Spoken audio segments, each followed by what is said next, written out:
Pretty much every morning you wake up and open your phone and think to yourself, I wonder if this roiling fight on the right is still ongoing. The fight over who's a Nazi and who's Nazi adjacent and who should be platformed and who should be deplatformed. That fight, the one that has mesmerized ex-users across the world. What is that fight actually about and how long will it continue?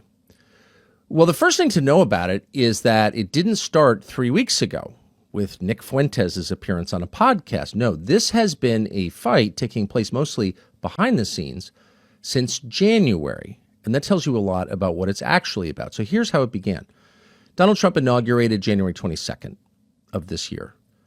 Almost immediately after, he is visited at the White House by the first head of state to come to Washington, the Prime Minister of Israel, Benjamin Netanyahu. And the visit is not simply a congratulatory visit. They're not actually allies in any sense. Remember that Benjamin Netanyahu was one of the very first to congratulate Joe Biden after the 2020 election. So there's probably not a lot of warmth there, just guessing.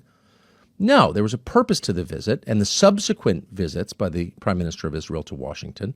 And that was to get American support for a regime change war in Iran to overthrow and replace the government of Iran, which the nation of Israel sees as its primary regional threat.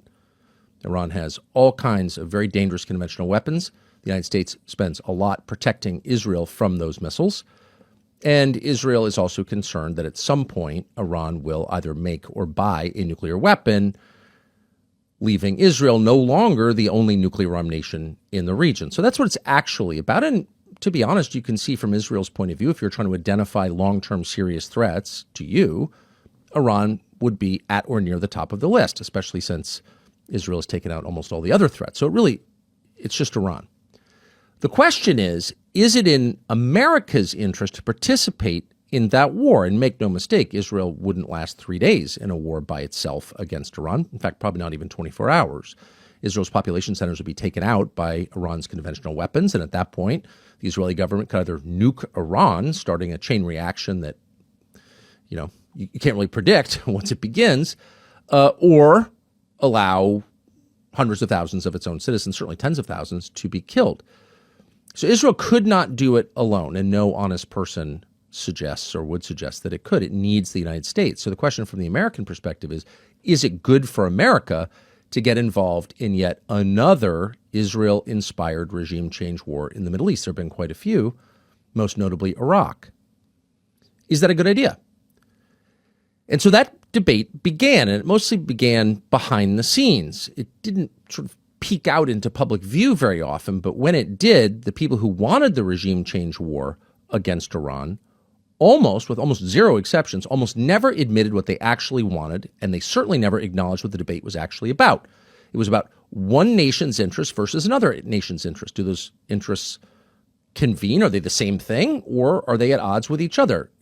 I can see why it'd be a good idea for Israel to want this. Is it a good idea for us? That's the debate that never took place.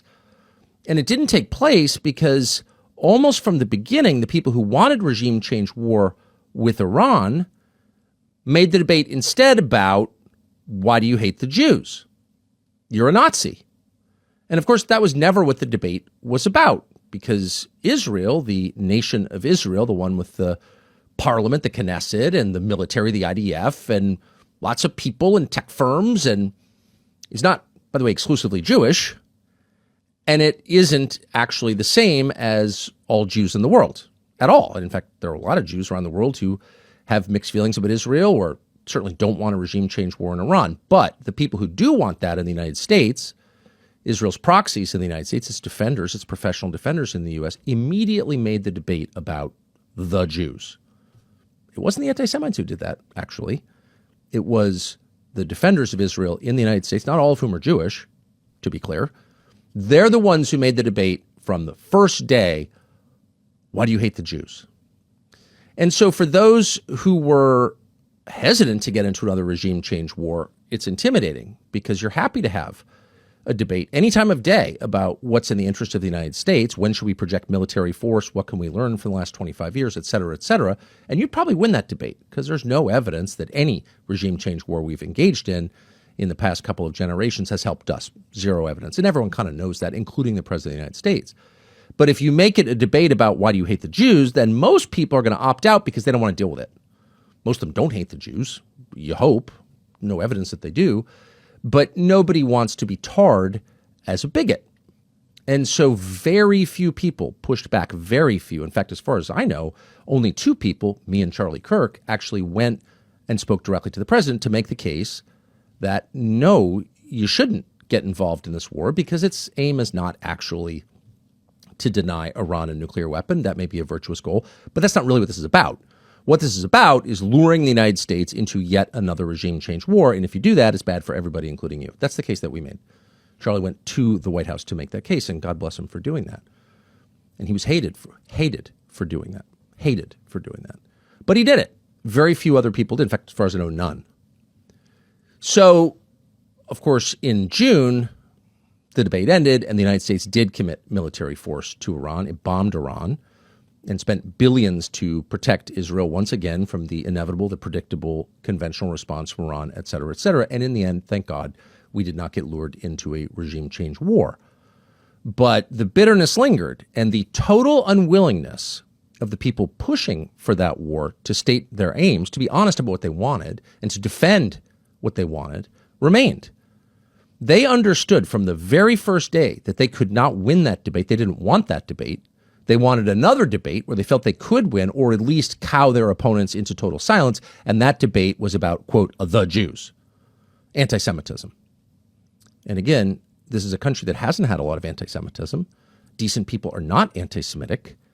Christians understand that anti-Semitic behavior or thoughts, attitudes are unchristian because Christians are universalist in their thinking. Every person has the capacity to come to God through Jesus. Every person, no matter how they were born. And so, of course, no sincere Christian could be an anti-Semite, and no sincere Christian would ever defend anti-Semitism. In fact, he would call it out as he would racism or any form of discrimination on the basis of blood. He would call it out immediately. So this was never about anti-Semitism, despite the fact there, of course, are anti-Semites and all kinds of other people in this country. There are 350 million of them. But this debate was not about the Jews or anti-Semitism. It was about when to use military force and to what extent should you follow the lead of a much smaller nation as you think about your own nation. And for a lot of people, this was enormously frustrating since Donald Trump was elected for the second time last November on a platform that explicitly promised, and this is why he was elected, to help the United States, which is in tough shape and getting worse. And everybody knows that. And all of a sudden, this foreign prime minister shows up and starts hijacking the attention and the money of our country to his ends. And that could be any prime minister, by the way. It happens to have been Benjamin Netanyahu. But conceptually, that's outrageous, and people were justly upset about it. Absolutely, they were upset about it. So where will this go? Well, of course, the people who think the U.S. government should act always and everywhere on behalf of its own citizens, the America First people, those people are going to win the debate. In fact, there's never actually been a real debate. But when people's mind fog clears and they can think about what just happened, they'll understand that this was never about the Jews or anti-Semitism, much less Hitler, who's been dead for 80 years as of April.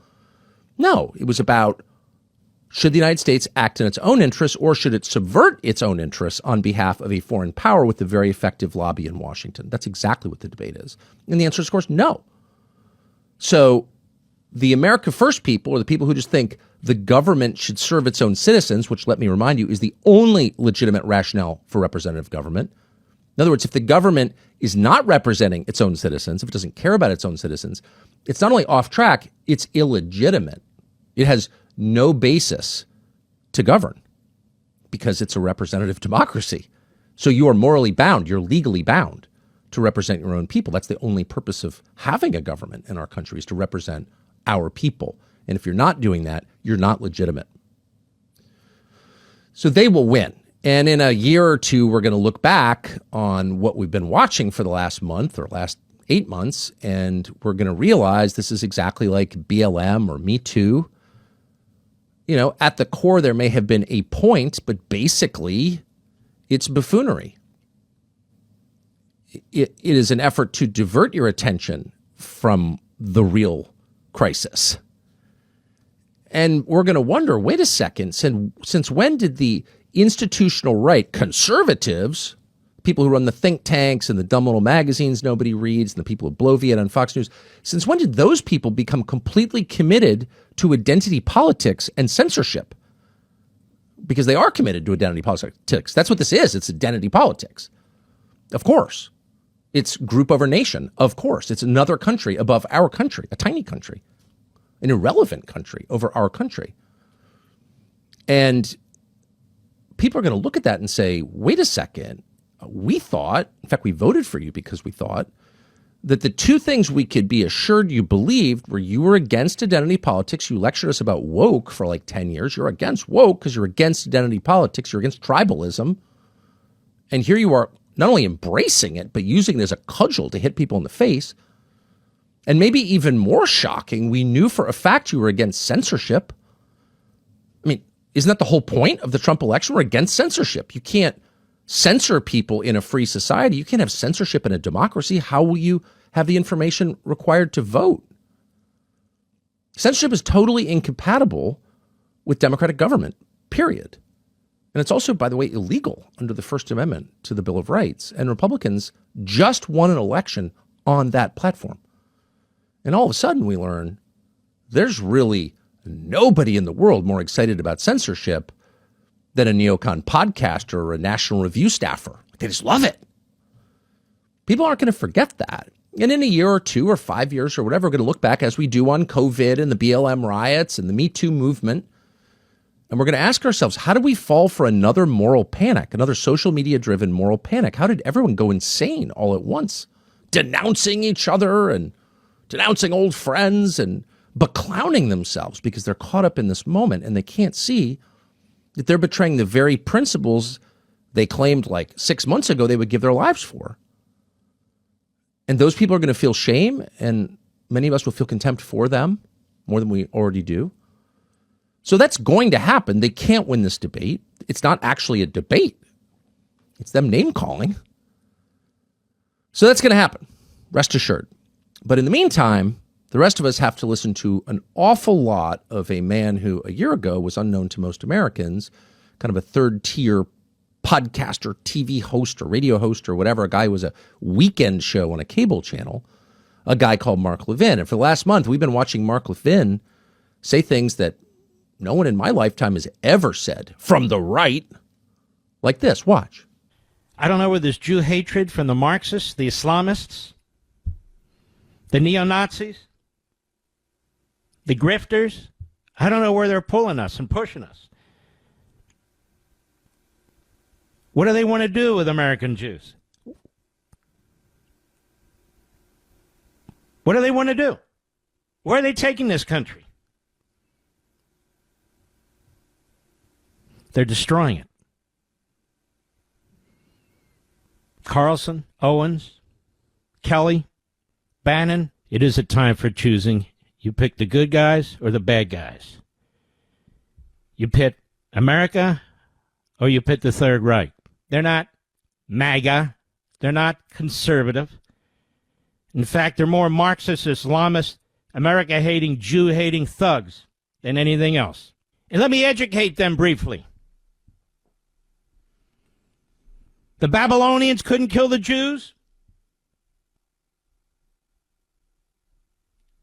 The Persians couldn't kill the Jews. The Romans couldn't kill the Jews. Hitler couldn't kill the Jews, and by this I mean eliminate them. You think your puny little asses are going to be able to do it? Kill the Jews? Your first thought is, wait a second, how do we get to that? No, just don't want a regime change war against Russia. By the way, a war in which Jews would die, presumably, both in the U.S. military and the IDF. Like, no, don't want to kill anybody. Actually, that's kind of the point. You want to kill the Jews? So the first thing you notice is like the total inversion of what the argument actually is. It's an argument about to what extent should U.S. military power be used on behalf of another country, not the United States. That's it. That's the debate. And all of a sudden it becomes the Babylonians, the Nazis trying to kill the Jews. So again, it's an inversion. he's accusing his opponents of really what he wants, as always. Well, this Christmas, give the gift of sleep with 8 Sleep. Everybody needs good rest for most of their days, but few know how to actually get it. 8 Sleep's Pod 5 is the answer to that. Pod 5 is a smart mattress that automatically regulates your body temperature throughout the night. It's proven to deliver up to an extra hour of good sound sleep every single night. That will change your life if you get it. Plenty of people on our staff use the Pod 5, and they are very psyched. That's why they're so focused and well-rested. I can see them humming around right now. The full body feeling of comfort, that's what keeps you in the sack and fully crashed out. We recommend it strongly. 8 Sleep. They run their biggest sale of the year this month from November 10th until December 1st. That is 8sleep.com/Tucker. The code is Tucker. $700 off. There's a reason it has won the Men's Health Sleep Award. It's the best. 8sleep.com/Tucker. The second thing you notice is how totally personal this is. You're members of the Third Reich. You're Nazis. You're evil. You're an Islamist. You hate Jews. You're an anti-Semite. You hate America. Okay. That's ad hominem. There's no even attempt to address the argument that anyone Mark Levin doesn't agree with is making. Instead, it's just attacking them as people. And the third thing you notice is what animates this, which is hate. Mark Levin is filled with hate, obviously. And hate is one of those words that is thrown around a lot as a weapon. You're filled with hate. That's hate. It's hate speech. Therefore, you can't say it, etc. But that doesn't mean just because the word itself is used cynically that the term doesn't describe anything or that hate isn't real. Hate is absolutely real. Hate is absolutely real. And if you listen to enough Mark Levin, you yourself can become hateful. Reacting against it can turn you into what he claims you are. And that's just a fact of human nature. You stick your face right up against this, after a while, you will become hateful. All of us, even people who are committed to not being that way. It happened to me last week, a week ago tonight. I'm sitting on stage with Megyn Kelly at an event she was doing in New York. And I think Dick Cheney had died that day. And I knew Dick Cheney, obviously, and he had died. And I disagree with Dick Cheney, but I'm not going to criticize a man on the day he dies. I'm just not going to do that because I have reverence for death. But I had a lot of emotion on the topic. And so I said a few nice words about Dick Cheney. He was a great flycaster or whatever. And then I started thinking about his daughter, Liz Cheney, whom I also know and have disliked intensely for quite some time because she slandered me and because I think she is a violence espouser, and I disagree with that, and I have contempt for it. But rather than say that, I just attacked in a vicious way Liz Cheney. And I said something awful about Liz Cheney, actually. Didn't explain why I was mad at Liz Cheney. I just slandered Liz Cheney, basically. And I said that her father would be ashamed of her, and if I had a daughter like that, I'd probably kill myself, which is an awful thing to say. It's kind of hard to believe I said that. But in my mind, I was thinking of all the people I dislike, Liz Cheney would probably be at the top of the list. And so therefore, because I dislike her personally, because I know her personally, and because I so disagree with everything about her political views, I'm the opposite of Liz Cheney. If you were to graph it out, I'd be on one side, Liz Cheney on the other. Because we disagree so profoundly, I told myself, clearly I must have told myself, that you could say anything you want about Liz Cheney. She's not really human. You can say anything you want, including something really awful and nasty, like if I was her dad, I would kill myself. Who thinks like that? Who talks like that? Well, I did. And so I just want to say I'm sorry to Liz Cheney, and I mean that too. I mean that. I shouldn't have said that. I'm sorry I said that.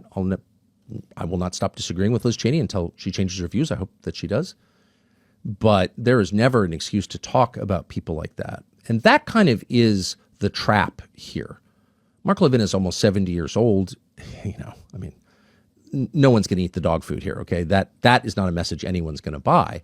So the fear is not that Mark Levin will take over American politics. That's not going to happen. The fear is that we become Mark Levin. By staring at Mark Levin too much, we become him. Another way of putting it is, the fight is not against Mark Levin and the many Mark Levins out there, the screamers, the slanderers, the impugners of character, the liars. The real fight is within ourselves. The real fight is against our own nature, our own natural inclination to, in the face of Mark Levin, become Mark Levin. And the cost is to us. You you hurt yourself. Don't become evil. Because what's the point? What is the point? And the only way to prevent yourself from becoming that person is by admitting that you've acted like that person and apologizing for it sincerely, not in a fake way. Oh, I'm sorry if you didn't like it. No, I'm sorry, because that's wrong. And it's exactly what I don't like about someone else. And I don't like it about myself when I do it. And I'm going to try not to do it again. And of course I will do it. Probably by the end of the show, I'll do it again because I'm prone to that, because I get mad. But we need to say every single time we do that, no, I'm sorry I did that. And I'll try my best not to do it again. So really, just to keep in mind, as things heat up, don't become the people you despise, or else what's the point? We wind up, the Second World War is that story. We're fighting for freedom, but we're arming Joseph Stalin to do it. Really, we sent more money and airplanes and tanks and jeeps and boots and food to Joseph Stalin, the greatest mass murderer in history, in order to bring what? Freedom to the world? It's not a defense of Hitler, of course, but that's shameful. The Roosevelt administration did that with the full support of his party. It's like, don't become the thing that you hate. That's it. And if you don't do that, if you allow yourself to get carried away, so mad that you start mimicking the hate that's coming at you, what happens? Well, of course, it flowers into violence. Like, that's inevitable. We're very close to that now. In fact, we're there in some ways. It's happened. We're still talking about a political assassination, a friend's political assassination on September 10th. Charlie Kirk was murdered because of this. So it can happen, and it will happen unless all of us prevent ourselves from becoming that. And by the way, you can't control other people. All you can do is control your own behavior. So if you act like that, apologize for it. I'm going to really try and do that. But we are absolutely moving toward violence, and it should be really clear. That's the other thing, is you don't want to espouse violence, because where does it go? It always begets more violence, 100% of the time. September 11th led to millions of deaths in the Middle East. Yeah. October 7th led to Gaza. Like this, once the violence begins, you can't predict its course, but you can be fairly certain it will accelerate. And when that happens, all calculations change and people change. And the feud becomes irresolvable and more people die. And that could happen in our country. So the only way to stop it is by controlling your own behavior so you yourself don't become evil. So Mark Levin is already there. And we know that because Mark Levin has repeatedly, and he's not the only one, but he's the most blunt, has repeatedly called for just murdering civilians, children in Gaza, because they're Amalek or whatever. They're stained by blood guilt. The Prime Minister of Israel said exactly the same thing. They are guilty by virtue of how they were born. So that, by definition, includes women and children. So Mark Levin is not clever enough to keep the implications of these views to himself, and he said them repeatedly on television, just to give you a sense about how Mark Levin feels about human life and the human soul. Watch this. And I'm supposed to, what? Shed crocodile tears for what's going to happen to these people? I'm not. Maybe I'm the only one who will voice it, but I'm not.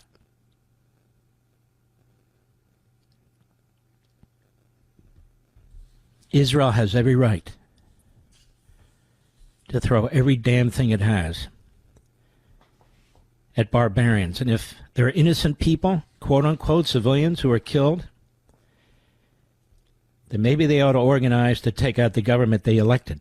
Tapper and the others are saying there's 2 million Palestinians in Gaza. They're not all terrorists. They don't all believe in Hamas. They really have no choice. Let me ask you a question.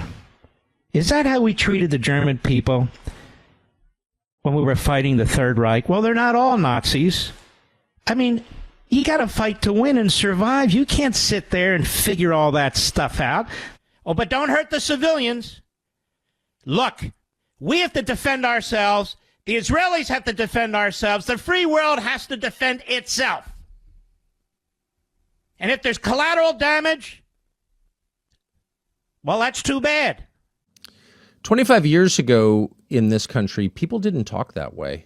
They didn't. It was a different landscape, different expectations. The idea of blood guilt, because that's what he's describing there.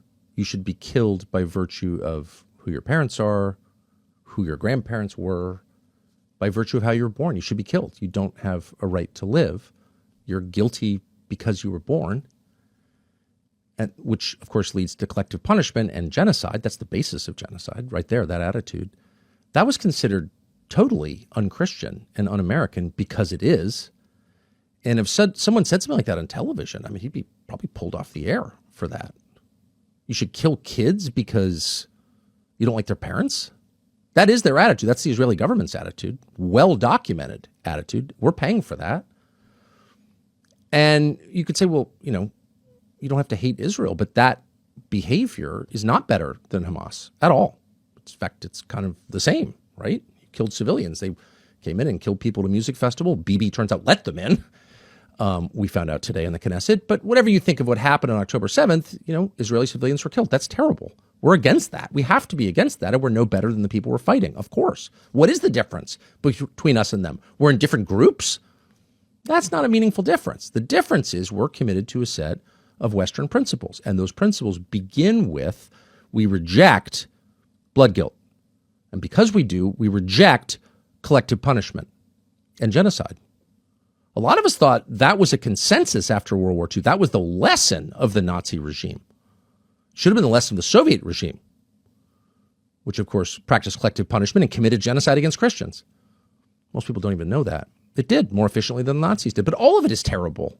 All of it is awful.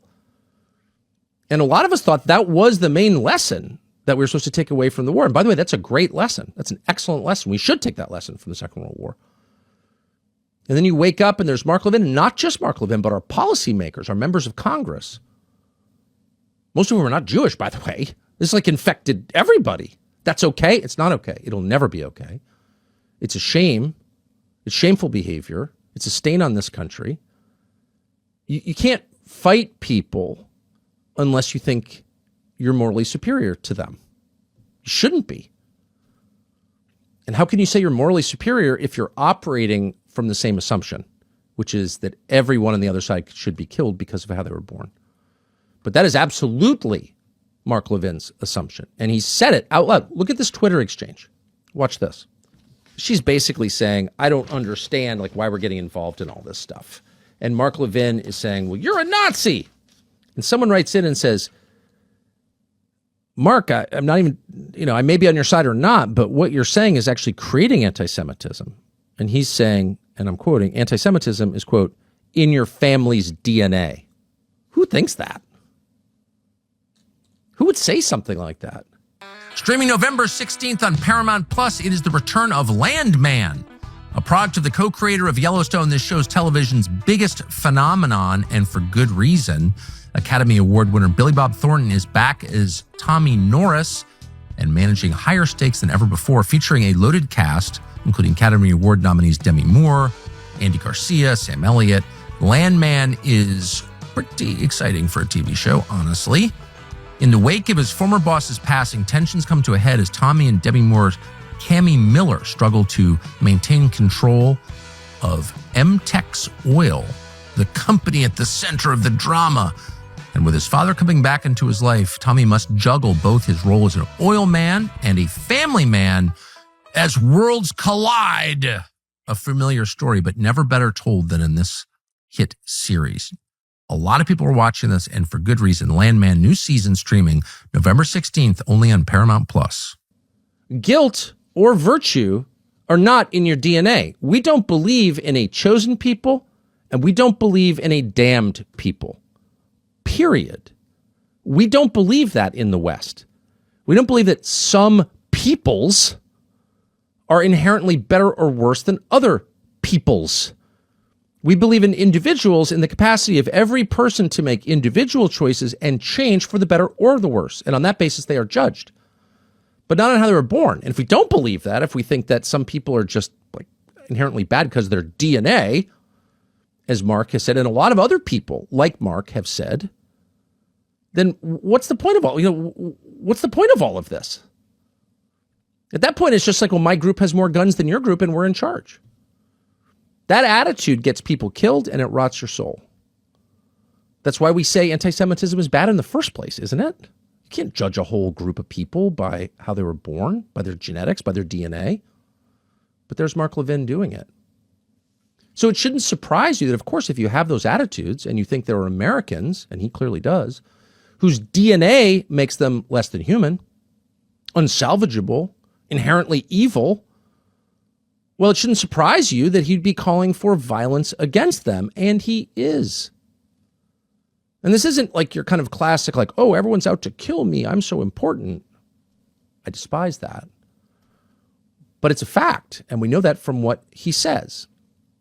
So here's Mark Levin about 2 weeks, in fact, I think exactly 2 weeks after Charlie Kirk was assassinated, and he was trying to explain how this happened. How did Charlie get killed? Here's what he said. The call to violence, that's what it is. You're calling people Hitler. It's a mass murder. You're treating ICE like it's the Gestapo or the SS. Then you're free to shoot them. There you go. You call people Hitler, they get killed, right? You torque up the rhetoric to, we've all decided Hitler is the worst. Okay, great. Hitler's bad, for sure. So once you call people that, you liken them to the person we collectively agree is the worst person ever, person we collectively agree if you had a chance to kill baby Hitler, you would. Then why wouldn't you kill the people who are Hitler in your own society? Well, you probably would, and you'd feel justified in doing it. And that was the point he was making. Yeah, fair point. You know, you hope it's not used to censor people. You're allowed to have ugly thoughts. By the way, they're constitutionally protected. But you should be discouraged from it, for sure. And as Mark Levin just said, they lead to violence. Calling people Hitler leads to violence. Wow. Well, since that's his description in his terms, consider this clip about a month later. I would ask some of these people who say, look, I'm going to stand by Tucker. You know, he's just inquisitive. He likes to have these people on and ask them questions. Really? But I'm not going to platform them, no. So Tucker is a racist. Is that okay? First of all, how many of you have friends who are racists? Isn't that a fair question, Mr. Producer? How many of you have friends who are racists and are proud of it and talk about it on a national platform? This is what I get now. Will you debate him? Will you debate Tucker Carlson? I don't debate the Klan. I don't debate Nazis. I don't debate Nazis. He texted me that. Pure Talk customers are proud of their wireless company. Think about that. You never hear anyone with Verizon or AT&T say, I'm really proud to use Verizon or AT&T. No, they're a little embarrassed. They might be satisfied with the service, but feeling proud? No, probably not. And there's a reason. Americans with Pure Talk feel proud to use Pure Talk. It's not some soulless global corporation with call centers in Pakistan or Bangladesh.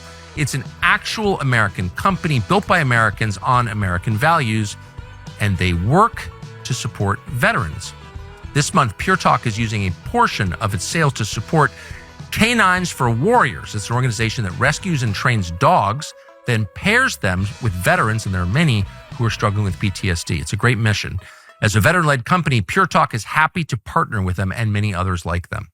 So choose a wireless company that shares your values with plenty of talk, text, and 5G data for $25 a month.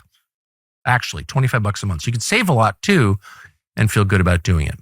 Visit puretalk.com/Tucker to make the switch today. It's puretalk.com/Tucker and switch to America's wireless company, Pure Talk. Almost didn't want to address this because you never want to make anything about yourself.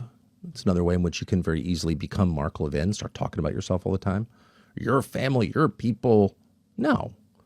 If you're interested in improving the country, you should be talking about all people in the country. It's not just about you or your people, whoever they are. It should be about everybody. That's the universalist spirit without which this country can't continue, just to be clear. It'll break apart, of course, into warring groups. But the basis of racism and anti-Semitism and all forms of bias that we abhor, forms of bias that treat people as members of groups rather than individuals, all emanate from the same idea, which is you're born a certain way and you can't be fixed. You have blood guilt. And that's why it's bad to call people Nazis. And here is Mark Levin calling people Nazis. Well, in this case, me. So what is that? Well, that's, of course, a call to violence. And it's not just me. We compiled a list of all of some of the people on Twitter Mark Levin has referred to. These are all recent. Nazi, Nazi, Nazi bastard. F off, Nazi, Nazi, Nazi, Nazi. But finally, somebody writes in on Twitter and says, and we're quoting, "This is Mark Levin's 12th post today that's related to Israel or its critics. I know he's Jewish and sympathy for Israel is understandable, but this now borders on obsession." To which Mark Levin responds, "Nazi!" Nazi. You should pause before you call people names like that. And I should just say, because righteousness is a goal, self-righteousness is a sin, I don't want to be self-righteous. I've certainly called people things they didn't deserve. I've leveled ad hominem attacks on people. I did against Liz Cheney. I apologize for it. I meant it. But we shouldn't let ourselves go in this area. We should force ourselves to treat other people like human beings with sincere disagreements or insincere disagreements, but still agreements that we can debate. Because once you start calling people Nazis, we really have no choice but to start shooting them. To be Dietrich Bonhoeffer and sort of reach the end of reason or even Christianity. Bonhoeffer decided Christianity's not even, he was a Lutheran pastor. Christianity's not enough. We have to kill the guy. I'm not judging Bonhoeffer, who was a great man in some ways, but that's inevitable once we decide that people are Nazis. So you kind of have to wonder why they're doing this. And of course, it's because when you call someone a Nazi, and maybe in Mark Levin's case, he believes it, you immediately freeze them in the headlights of your slur. Nazi, Nazi. You deter people from arguing with you because no one wants to be called a Nazi. But you also, for the bystanders who aren't even directly part of the debate, you draw their attention away from what the debate is actually about. In other words, for every moment that we're arguing about who is and who is not a Nazi, answer really nobody. The Nazis have been gone for 80 years, sorry. But for every moment where they're having that debate, we're not debating the things we ought to be debating. In this case, should we use military force on behalf of a small country, a totally irrelevant country? That's a fair debate. We're not having that debate. We're screaming about who is a Nazi, who's not a Nazi. So I guess the thing that we can learn from Mark Levin in this case is if you have a position, argue that position. Levin doesn't want to argue his position. It's very hard to defend, so he won't defend it. He'll just attack. But the rest of us who have a sincere position about America's relationship with Israel and the damage it has done to the Trump coalition, which we're watching it be destroyed, very unfortunately, those people should argue what they believe and not get caught in this trap of identity politics. Who's a Nazi who has a right to speak? Buzz off. No. AIPAC is a foreign lobby. It should register as one. Our country should come first in the thinking of every person who represents our country. Those are the debates that we ought to be having. So the next lesson that we should learn from this contretemps is that you can't allow other people to define your priorities. You are an adult. You are an American. You have the right to decide what matters to you.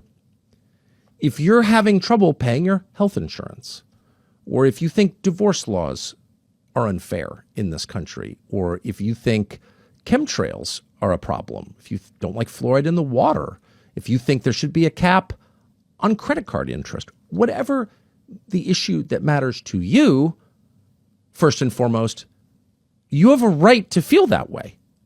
No one should be allowed to talk you into adopting their enemies as your own. There are a ton of people in Washington who think the single most dangerous person in the world, most evil person who's ever lived is Vladimir Putin. Some of them really think that. A lot of them are just getting rich by saying it, but a lot of them do believe it because I know them. I know they feel that way. It's sincere. But as a percentage of the country, what percentage of the country actually puts killing Putin at the top of its priority list? Like less than 1%. It's just not a problem for most Americans. Who runs Russia? But it's a huge problem in Washington. So Washington, for a couple of years there, succeeded in convincing the rest of us to either adopt their priority, Putin is the most important thing, we have to stop Putin, or shut up about it because if you don't, you're an agent of Putin. basically bullied the country into accepting their list of priorities. And the election of Trump was really a refutation of that. It was tens of millions of voters saying, no, actually, our problems need a hearing. Someone needs to care about our problems. It's not just about you and your little parochial squabble. They're telling us now that Iran is the biggest problem we've ever had.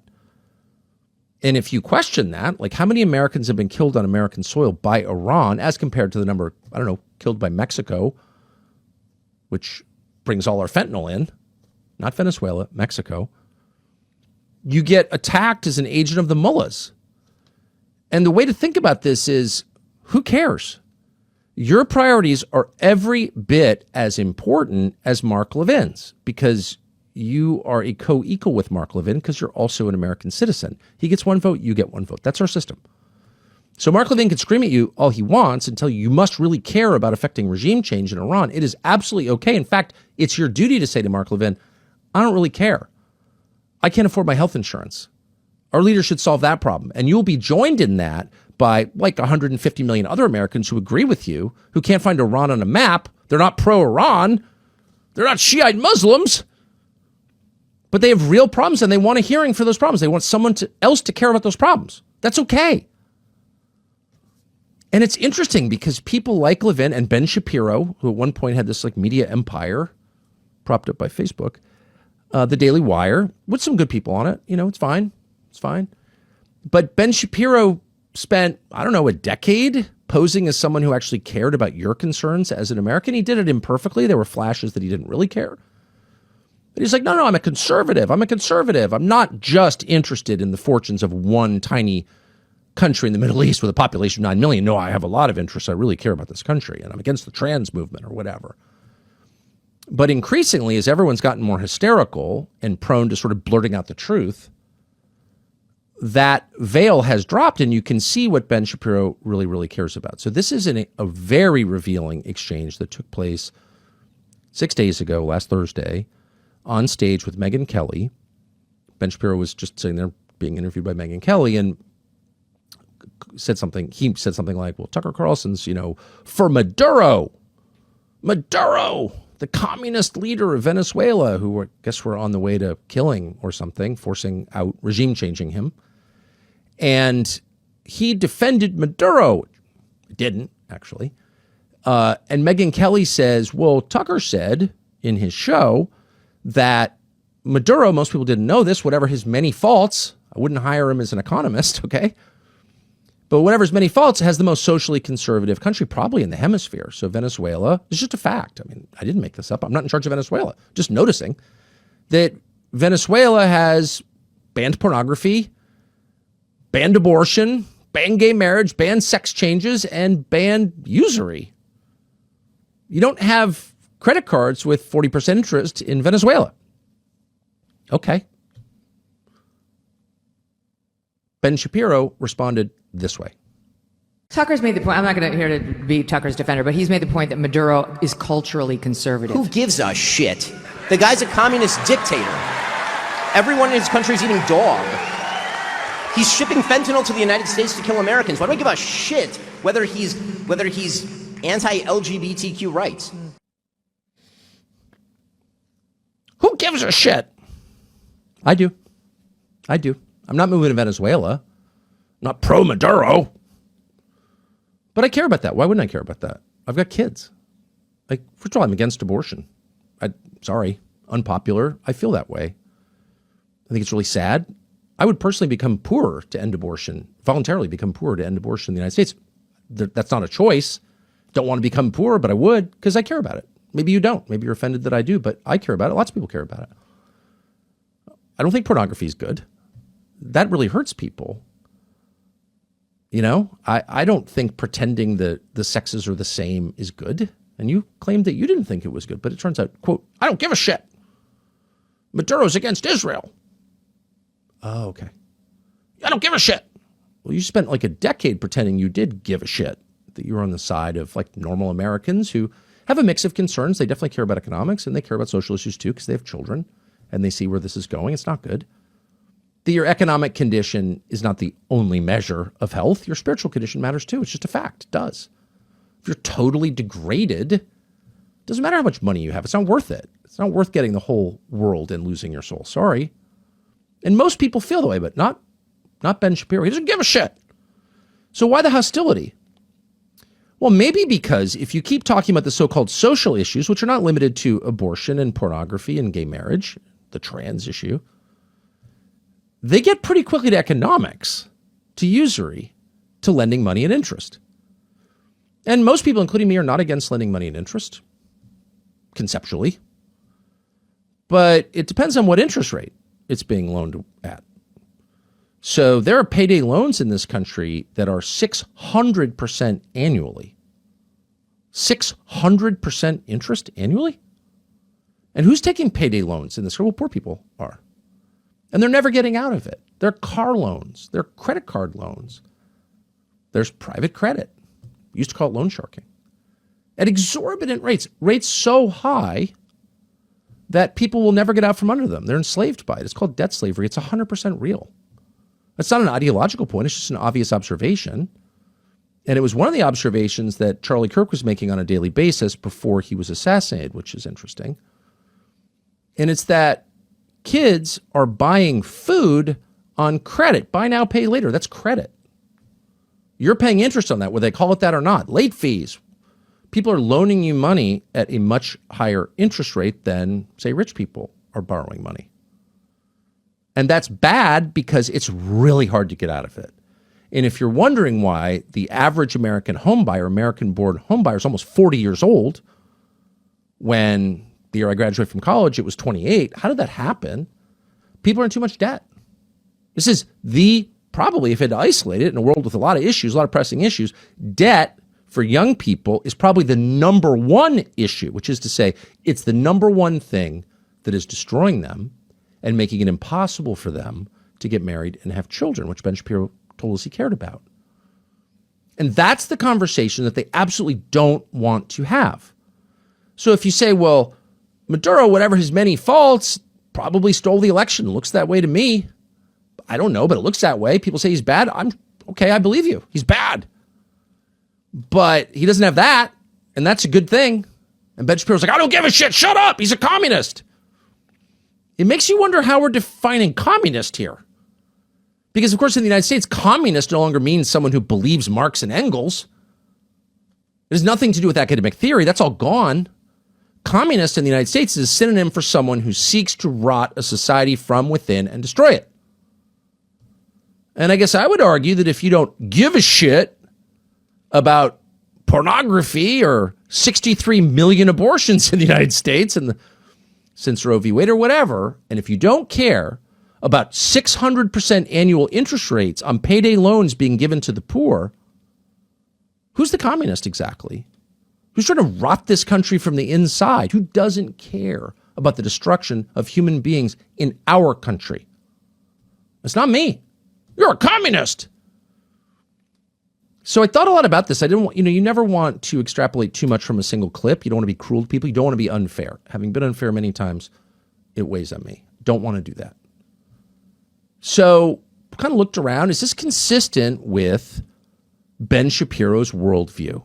Does he think GDP, the aggregate economic activity in a country, the bottom line number, which really doesn't tell you that much, but for simple people like Ben, who aren't sophisticated in their understanding of economics, that's important. GDP, GDP, GDP. Never hinting at the things that it doesn't measure. Never hinting at what a distorted number that is, just like the inflation rate or the employment rate. I mean, these are not really real numbers. But is he really a guy who cares about GDP or economic activity or some people getting rich more than he cares about the lives of his fellow Americans? Boy, that's a pretty heavy charge. You'd hate to level that against anyone. You'd hate to claim that about anyone. Could this be a guy who really only cares about a foreign country? So we went looking. So first, and famously, don't even put it on the screen because I'm sure you've seen this, there was Ben Shapiro saying, I'd be willing to vote for Bibi Netanyahu for president of the United States if only it were constitutionally allowed. Huh? You want some foreigner to run our country? Who even thinks like that? He said that. Maybe it was just he was getting carried away. He just loves Bibi so much loves the guy who is killing tens of thousands of children in Gaza so much that he wants him to run our country. Okay. But then we found a couple of other clips, which are recent, that give a window, not just, and I hate to be mean to poor Ben Shapiro, who's clearly going away as a media force. I hate to be mean to him. But this does reflect the worldview of an awful lot of people in Washington and a lot of people in Ben Shapiro's world. And that worldview is the people of this country don't really matter. They can be replaced. And by the way, if you complain about the fact they're being replaced, which they are at high speed, it's measurable, then you're a Nazi and you must shut up and be punished. But those people don't really matter. They should do what they're told. And ultimately, they should just serve the people who are profiting from all of this. Does he really think that? Well, here are a couple of clips that you can watch carefully and answer the question for yourself. Here's Ben Shapiro. We have trained an entire generation of people to believe that if their lives are not what they want them to be, it's the fault of systems, as opposed to decisions that are in their own control.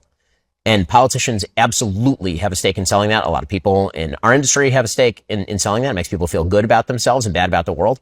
And the reality is, if you want a better life, you should feel better about the world and worse about yourself. If you're a young person and you can't afford to live here, then maybe you should not live here. I mean, that is a real thing.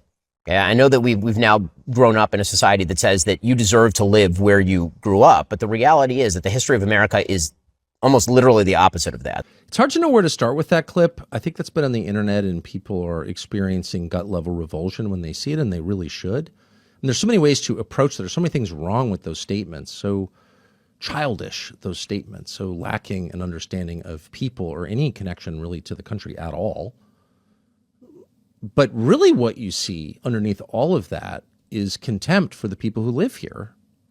You have no right to live in the town where you were born just because your parents are buried there.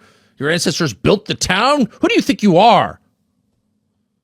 Imagine feeling that way about someone in your own country. Imagine having that level of contempt for a fellow American. You don't even know anything about the person. It's young people. They're not entitled to live where they want. They'll live where BlackRock tells them they can live. It's like, whoa. If you had a thought like that, I've had some ugly thoughts. I just admitted having some ugly thoughts.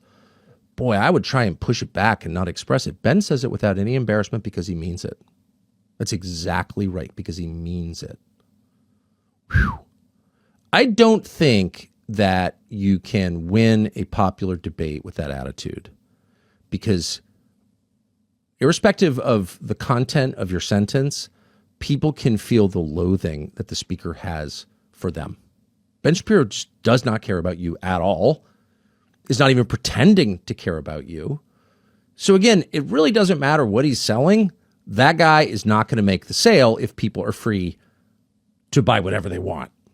It's like, I don't know what that guy's selling, but he doesn't like me. I can feel it right away. He doesn't care at all about me at all. And he thinks so little of me, he's not even going to put on the dog. He's not even going to try to pretend to care about me. And a guy like that, whew, he really needs censorship and bullying to succeed, because the free market does not reward a man like that at all, ever, because people don't like it. Why would they like it?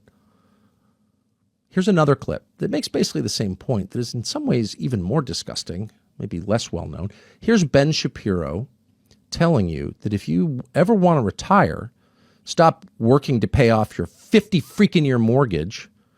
You own the house, really, for 50 years. Okay, no, I'm renting it. I'll be 90 by the time I pay it off, which of course I won't, because I got all kinds of other loans too. So if you complain about that, if you had these dreams of working really hard and retiring, how dare you? How dare you? Here's Ben Shapiro. No one in the United States should be retiring at 65 years old. Frankly, I think retirement itself is a stupid idea unless you have some sort of health problem. It's totally insane that you believe that you should be able to work from the time that you are essentially 20 to the time that you are 65, which is a 45-year period, pay in, and then you will receive Social Security benefits sufficient to support you and your family, you and your wife or whatever, for another 20 years. That's crazy talk. Yeah, it's crazy talk. How dare you? How dare you? Now, the conventional response to this, I've heard people say it, is, well, Ben Shapiro can say that because he's a podcaster. He's not climbing ladders for a living. And if you climb ladders for a living, or do any kind of physical labor, even light physical labor, your body breaks down. It's just a fact. And if you are around people who've done it, you know, by the time they get to 50, they're limping and they're in pain. That's why they're, you know, you go to these little towns around the country and most businesses are gone. There are no furniture stores or no toy stores. Like, they're all gone. They're all at Walmart. They're a husk. But what you do find next to the, the drug rehab places are chiropractors, or a lot of chiropractors throughout the country. It's because poorer people, working class people, blue collar people are aching. They have trouble walking. Their backs hurt. So retirement for a man who climbs ladders is a little bit different from a man who hosts a podcast. But that's not even the point that I would make. That's true, of course. He's pure contempt for people who work with their bodies, and he should be judged for that. But I think it's deeper than that. It's like, how dare you tell me when I should retire? Who are you exactly? Who gave you the moral authority to judge when I retire? That's insane! You're like a child who's got some deal with Facebook or whatever, whoever you are. You are not God. You have no right to talk to me like that. But you do because you have no respect for me. You have no love for me at all. And it does kind of point to the core problem, not with Ben Shapiro, who will not be a factor in America in 5 years. I can promise you that. Or Mark Levin. Let's hope he gets better. No, it points to the problem with their leaders. They don't like the people they lead. That's it right there. They have no love for the people they lead. And all leadership is based on the patriarchal model. The father is a good father because he loves his children. He may make mistakes, but ultimately he comes back to true north because he loves them. That's what keeps him honest, his sincere love for his children. That is the model for all leadership. That's the model for leadership in the military, in a company. That's the model for rhetorical leadership. You want people to follow you. You want to sell your ideas to them. You want to convince them that what you're saying is true. Show some love for them. Demonstrate that you love them. You care about them. Why are we doing this? Because we think it's better for you. Shapiro and all of these guys, they don't make an effort to do that because they don't feel that way at all. Shut up, cattle. You're a Nazi. Give us the money for our preferred little country, or else we're going to denounce you. Man, those attitudes are incompatible with leadership and, in fact, with democracy itself. You can't have a country of 350 million people governed by boutique goals and concerns. I really care so much about this thing, and you better care about it too, or else I'm going to attack you and deplatform you. It doesn't work. It's illegitimate, actually. And if you keep it up, you're flirting with, real backlash, like a real one. Not Nick Fuentes, like a real one. So cool it. Listen to other people. Don't treat them like cattle. Treat them like human beings. And finally, the last lesson to learn from all of this is that there is no Amalek. Deuteronomy describes a tribe that is beyond redemption and must be killed. Period. Because they have blood guilt. Their DNA, as Mark Levin explained on Twitter, makes them evil. And they must be destroyed, every one of them. Not just the fighting age men, but their wives and their kids and their parents. All must be killed because we're not just killing a foreign army, we're killing a strain of genetics. Because that's where the sin comes from, their genetics. We do not acknowledge that. We cannot allow that attitude. That will wind up like Rwanda right away, like quickly in our lifetimes. We will see mass killing if we don't get that attitude under control. It's the attitude that animated the Nazis. It's the attitude that really is behind all mass slaughter in history, and we can't have it in the West, period.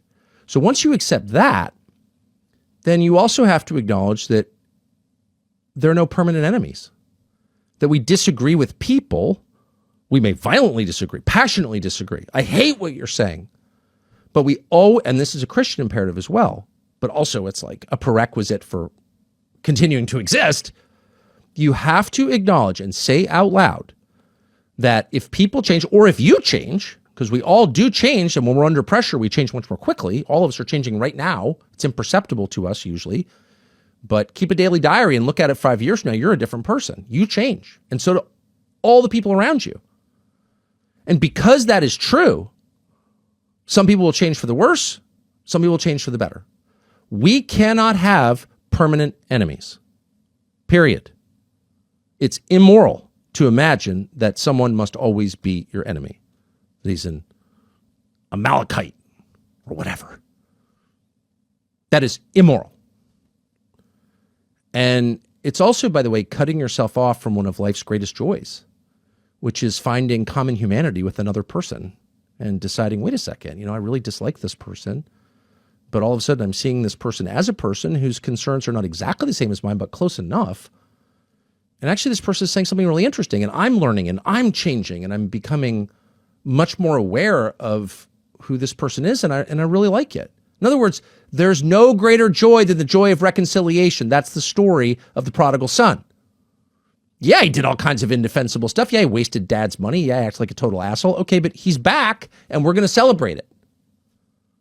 That's the greatest, most profound joy that there is, being reunited to another person, discovering that actually, I really like you. I thought I didn't, but now I do, because there are no permanent enemies.